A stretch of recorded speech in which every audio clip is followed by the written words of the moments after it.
हाय हाय इतना सुकून।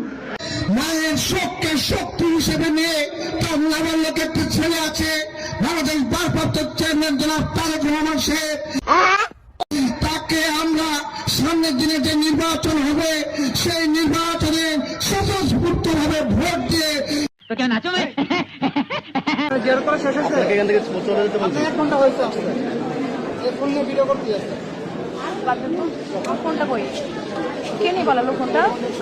আমি এমনি আসছি জিয়ারত মায়ের কবর জিয়ারত করতে এসেছি। আমি এত কথা বলতে চাই না। নারী কত সুন্দর অভিনয় করে। আমি বলছি দানের শীষে টিকে দিলে আপনারা মনে মনে বলছেন যে দানের শীষ কেন দেবো, আগে তো আমরা আমলিক ছিলাম না, এখন আমরা আমলিক, দানের শীষে আমলিক মনে করবেন কেন? আমলিক আসার জন্য আমরা এটা একটা পথ। আমরা বিএনপি কে যদি চাই, বিএনপি থেকে 10 বছর বাদ হলে আমাদের নেত্রীকে আবার আনবে, জানেন যে এটা। কিন্তু ওদের হাতে যদি চলে যায়, পাকিস্তানে চলে যেতে হবে সবাইকে। আল্লাহ গো আল্লাহ, কি মিথ্যা কথা বলে! তোর উপর আল্লাহর গজব পড়ুক, তোর যৌবন নষ্ট হয়ে যাক, তোর উপর ঠাটা পড়ুক, শয়তান যা। বর্তমানে বাংলাদেশের রাষ্ট্রের অবস্থা এই এনসিপি নামক সংগঠনটির কারণে এবং এই জামাত ইসলামের কারণে একই পরিস্থিতির উদ্ভব হয়ে আছে। ইউনূস সরকারের গর্ভেই জন্ম হয়েছে এনসিপি এবং ইউনূস সরকার ছাড়া সরকার অন্তর্বর্তীকালীন সরকার প্রধান হবে না, এই মর্মে এই ছাত্রদের আমি জনতা এখানে বলবো না, জনতারা যখন শেখ হাসিনা মুক্ত বাংলাদেশ চেয়েছে, হাসিনা পলায়ন করেছে, জনতা ঘরে ফিরে গেছে, জনতা এতেই স্বস্তি পেয়েছে, এখানে জনতার আর কোনো ভূমিকা নাই। তোমার কথা শুনে মনে হইতেছে তুমি বিরাট জ্ঞানী মানুষ হয়ে গেছো। বর্তমানে কইতারি বিএনপির এত দেশ 300 আসন দিলে বিএনপি অনেক 240টা পাস করবো। তারা এর আগে চালাই গেছে না, 3-3বার চালাই গেছে না, দুর্নীতিতে চ্যাম্পিয়ন হয়েছে। তারে খাম্বা আসিন, খাম্বার সাথে চুক্তিপত্র হয়ে আছে, খাম্বারে দিয়ে গেলে যাইবো পেলেন ওইটা। এটা চুক্তি হয়েছে আরো 2 মাস আগে, খাম্বা দিয়ে কোটি কোটি টাকা এখান থেকে কামাই নিছে। বলো কি, তুমি সত্যি বলছো? হ্যাঁ, বিএনপি সরকার যদি ক্ষমতা আসে তাহলে হ্যার কিন্তু 5 বছর লাগবে, হ্যার পেটটা ভরতে জনগণের কি দেবো আপনারা? হাহাকার হয়ে যাবো, গরিব আমরা রিক্সা চালানো লাগবো না। বিএনপি সরকার আছে না, সার পাইছে জনগণে, সার পায় নাই, সার নদীতে ফেলে। কে কোথার থেকে বিদ্রোহী প্রার্থী হলো সেগুলি আমার দেখার সময় নাই। ইনশাআল্লাহ আমি এখান থেকে বিপুল ভোটে নির্বাচিত হব। জাতীয় নির্বাচনে হোগা মারা খাইবেন আপনি। জোটের থেকে রোহিঙ্গা আনছে, এইখানে কোন জোট রোহিঙ্গা সদরের এমপির 5টা লোক সরাইল আশুগঞ্জ মাইনা নিবে না। বেশি ফাল পারিস না। দেশ চলবে আমাদের কথাই, উন্নয়ন হবে আমাদের কথাই। কি কষ্ট, সব প্রশাসন আমাদের কথাই চলবে, এখানে কোনো সন্দেহ নাই। শোকজ করা হয়েছে, ওরে আমাদেরকে শোকজ টুকজ করে আমাদেরকে দামানো যাবে না, দামানো যাবে না। আমি ডরাইছি। জনাব তারেক রহমান এই গণ অভ্যুত্থানে তিনি সমন্বয় করেছেন, আমাদেরকে যেভাবে গাইড করেছেন সেইভাবে কিন্তু আমরা সমন্বয় করেছি। জনাব তারেক রহমানের সাথে আমাদের যে সম্পর্ক, আন্দোলন সংগ্রামের সম্পর্ক, গণ অধিকার পরিষদের সংগ্রামী সভাপতি নুরুল হক নূর তিনিও অগ্রগণ্য ভূমিকা রেখেছেন। দালাল সারা দেশে বিএনপিকে কেউ পরাজিত করতে পারবে না ইনশাআল্লাহ। আচ্ছা, যে জোয়ার আছে এই জোয়ারটা থাকলেই হবে, ধরে রাখলেই হবে, বাঁচিয়ে রাখলেই হবে। মানুষজন অন্য কোনো দলকে আর পছন্দ করছে না এই মুহূর্তে বিএনপির সামনে।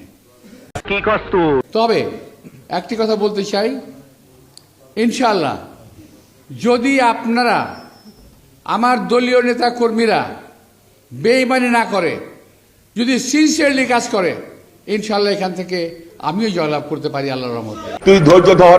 সবচেয়ে বড় বৈষম্য করে দিয়েছে জামাত ইসলাম। ইসলামী ব্যাংক একটা করে আওয়ামী লীগের, বিএনপির, অন্য কোন দলের চাকরিজীবী আছে খুঁজে পাবেন? শুধু জামাত করলেই চাকরি হয়, ইউপিএসসি জামাত করলে চাকরি হয়, বিভিন্ন ইন্স্যুরেন্স কোম্পানিতে জামাত করলে চাকরি হয়, নাহলে তাদের কোনো চাকরি হয় না।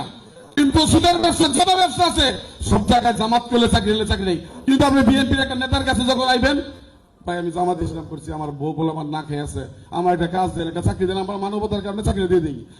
আরে বাপরে, বিশ্ববিদ্যালয়ের নির্বাচন বার্তা দিয়েছে তারা বলছে হোক পিতা ও বড় ভাইয়েরা, আমরা বদলে গেছি, তোমরা বাংলাদেশকে বদলে দাও।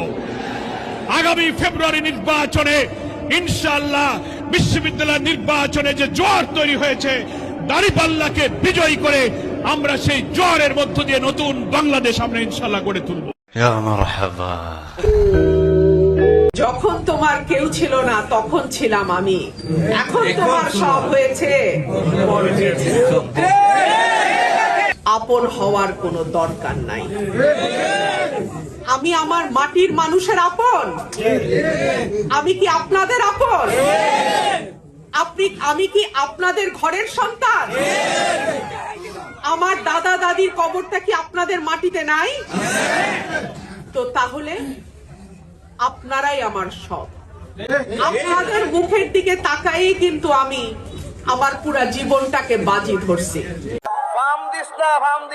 আগামীতে বাংলাদেশে যদি এই হ্যাঁ ভোট বিজয়ী হয় তাহলে কি হবে? আগামী 50 বছরে বাংলাদেশে শেখ হাসিনার মতো আরেকটা তৈরি হবে না। আপনি ঠিক করে দেবেন যে শেখ হাসিনার মতো আরেকটা ফ্যাসিস্ট তৈরি হবে কি হবে না, এটা আপনি ঠিক করবেন, আমি ঠিক করব, বাংলাদেশের মানুষ ঠিক করবে। ঠিক বলেছো। হঠাৎ করে ছাত্ররা কেন শিবিরের দিকে ঝুঁকে পড়লো? এই বিষয়টাতে আপনার আরো গবেষণা করার প্রয়োজন রয়েছে। কারণ আমাদের বিশেষ করে ধরেন অন্যান্য ছাত্র সংগঠনগুলো তারা বিগত ফ্যাসিস্ট সরকারের আমলে বিশ্ববিদ্যালয়গুলোতে তারা কাজ করার কোনো সুযোগ পায়নি, মিথ্যে কথা। এবং বিশেষ করে আমাদের ছাত্রদল তাদেরকে ঢুকতেই দেওয়া হয়নি, এবং তাদের কে বলা যেতে পারে যে পার্সন নন গ্রাটা করে সমস্ত করে তাদেরকে রাখা হয়েছিল। যার ফলে সেখানে এই সংগঠনগুলো, ছাত্রদল অন্যান্য সংগঠনগুলো, তারা বিশ্ববিদ্যালয়গুলোতে সেইভাবে তাদের সাংগঠনিক কার্যক্রম করতে পারেনি। আর আরেকটা বিষয় যেটা আমি খুব জোর দিয়ে বলতে চাই, যে বিশ্ববিদ্যালয়ের নির্বাচন এটা আপনার জাতীয় নির্বাচনে কখনোই কোনোদিনই আপনার কোনো প্রভাব ফেলেনি। আমরা আশা করি এবারে সেভাবে কোনো প্রভাব ফেলবে না। আচ্ছা, ঠিক আছে। তারেক রহমান নাকি ডাক্তার খালিদুজ্জামান? ডাক্তার খালিদুজ্জামান জিতবে। দাড়িপাল্লায় ভোট দেবো না, ব্যবসায় কোনো সমস্যা নেই। ব্যবসা যদি এটা নিয়ে যায় তারপরে দাড়িপাল্লায় ভোট দেবো। সাব্বাস বেটা। তাহলে আমার ভোট আমি দেবো যাকে খুশি দেন, যারে খুশি দেন, আমার কোনো অসুবিধা নেই, কিন্তু বুঝে শুনে দেন, কাল কিয়ামতের দিন হিসাব হবে। কারণ হিসাব শুধু হবে না, আপনার ভোটের উপরে ভিত্তি করে যিনি নির্বাচিত হবেন তিনি যত ভালো কাজ করবেন তাও আপনার আমলনামায় যোগ হবে, তিনি যত আকাম কুকাম করবেন তারও ভাগ আপনাকে নিতে হবে। সঠিক বলেছেন, আপনার বুদ্ধি ভালো।